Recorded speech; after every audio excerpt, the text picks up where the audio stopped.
Analyse your FPL season with the most comprehensive artificial intelligence tools only on fantasyfootballfix.com. Compare your statistics against the elite managers in the game using 10 unique tools combined with Opta data. Check fantasyfootballfix.com pre-season now and review your season data using the most powerful artificial intelligence platform. Click the link below or head over to fantasyfootballfix.com/preseason for analysis on your 2018-19 season. What's up guys and welcome to FPL Today. I'm the man in the know, JNO, and welcome to something of a different video on the channel. This is my full season review where we go into details about how I did in the Fantasy Premier League 2018-2019 season to try and see what we can learn and take with us into the Fantasy Premier League 2019-2020 season. And this video is very focused on Fantasy Football Fix, a new partner of the channel. So much appreciated to them for letting me record this and show you their pre-season pack where we will go into details in our skill benchmark section and figure out what we did right and what we did wrong last season. So we go straight to the pre-season pack page, and if you are interested in joining Fantasy Football Fix and getting their pre-season pack, link will be in the description down below. But we have the season summary statistics on the screen right now where we can see our net game week points over each individual game week and see how we compared to the top 50 in the game of all time and also the top 50 in the 2018-19 season.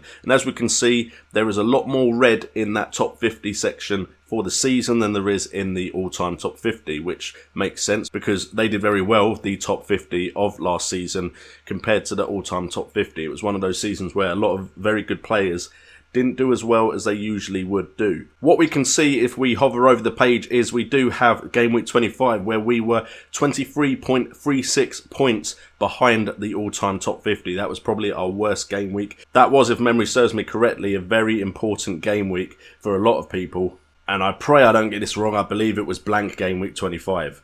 Memory's already leaving me. It was a long season. However, game week 27, where you would hope we'd make up the points back, we didn't actually do that well. We got 1.86 more than the top 50. So there wasn't a great increase in our points in game week 27 to make up for that big drop. The best game week as far as us against the top 50, and to be honest, the best game week overall seems to be game week 10, where we were 17.2 points higher than the average of the top 50.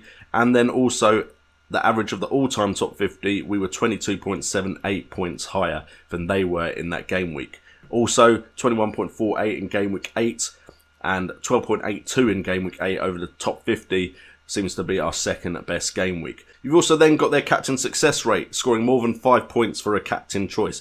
And we can see that in general, I did very similar to the top 50 in the game, which means my captain choices were pretty successful. They were more successful than the all-time top 50. Of course, would we have liked it to be even more successful than that? Yes, we would. But generally, I picked captains that scored more than 5 points. At least 65.8% of the time, at least 0.7 higher than the top 50, and about 6% higher than the all-time top 50. We can also look at transfers and team value, and as we can see, my team value is actually lower than the top 50 and lower than the all-time top 50. However, total transfers is the same as the all-time top 50, but again, more transfers than the top 50, which potentially means I made too many transfers in this season, causing me too many hits compared to the amount of points I got back, because if I was in the top 50, those hits wouldn't really matter. But as I'm outside of the top 50, we've got to try and figure out what I did wrong. We can also see that reflected in the hits, as the top 50 only took 7 hits all season on average, whereas I took 10, the same average as the all-time top 50. And then we also have the squad structure section where we can see that my team generally was built the same way as most of the top 50.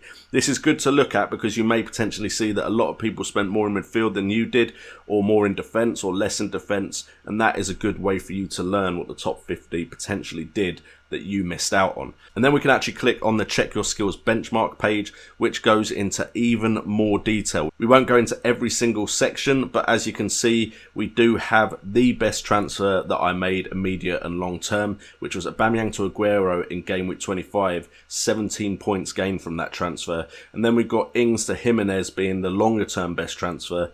I think we all know how that went. Ings didn't have the greatest season, but did seem to have a promising start. Jimenez clearly getting me a lot of points from game week 13 to 32, getting me 68 points more than if I'd stuck with Danny Ings. Then we've got worst transfer. Robert to Alexander-Arnold was the immediate effect of that. However, although it was 11 points lost in that game week, I think Arnold did prove his worth later on. And then we got long-term Alexander-Arnold to Schindler in game week 17, which was clearly a crazy decision now if we look back at it. But obviously there would have been a reason I was doing it at the time, potentially to save money for a move elsewhere. There is of course plenty more we can look at. We can look at more details on the transfers we made, but we're not going to go through every single section here. This is kind of just a quick overview and then I'll give my thoughts on the season in general, but we don't want to go through every single thing on this page. What did interest me was when did the top 50 make their transfers, and as you can see, the top 50, the all-time top 50 and me included,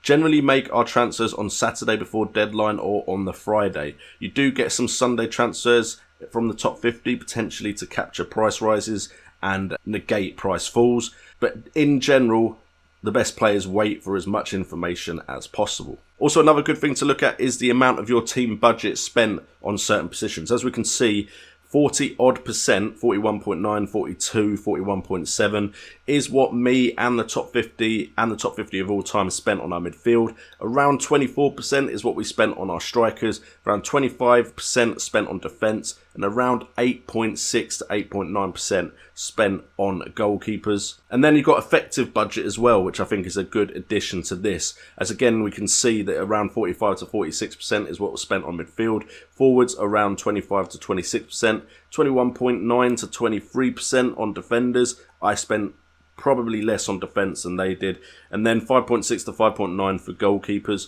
So again, that is a good way to see if you're spending your money in the right place. Then you can also see how effective your chips were. For instance, bench boost, the average for the top 50 was 26.5. The average for me was 34, which means I played a decent bench boost. Also, you got bench boost minutes, again showing that my bench played a significant amount more minutes than at the average of the top 50 in the all-time top 50. Additional triple captain points there. We can see Leroy Sané coming in clutch for me, with one being my triple captain additional points, whereas the all-time top 50 and the top 50 got 10 or more. An average free hit points, we can again see that I got 93, which is lower than the top 50 for the season, but is higher than the all-time top 50. We can then also see who I picked as captain the most compared to the top 50 and all-time top 50, and we can see that Salah was the most picked captain choice. However, I did seem to pick him slightly more than everyone else, more than the all-time top 50 by a significant amount. But the top 50 did pick Salah a lot. Aguero was the second most popular option.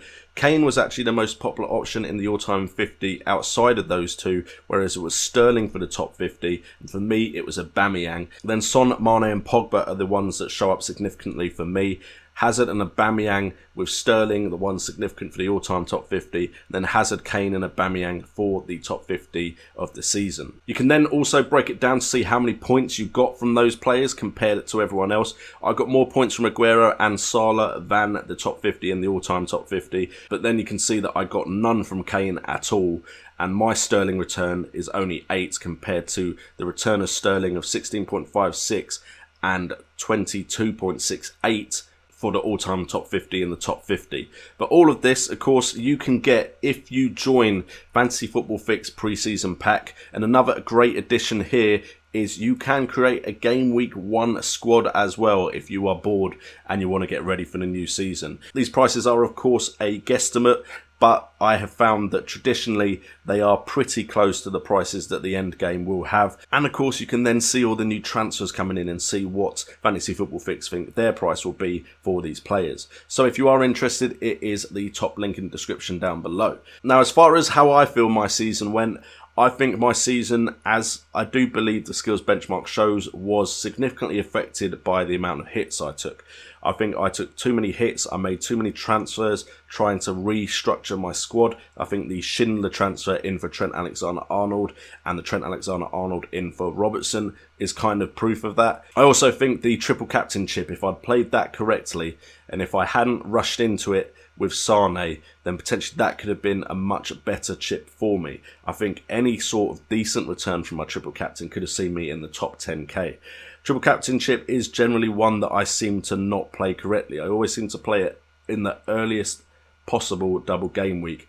whereas we all know that there's generally higher scoring games in Game Week 38. So potentially I may wait next season till Game Week 38 to use my triple captainship. Now, of course, this is all picking at hairs because my finish was quite good for this season, just outside the top 10k. But we always try and improve. We always try and get a better result the season after. So hopefully this video has shown you the use of Fantasy Football Fix and given you an insight into how my season went.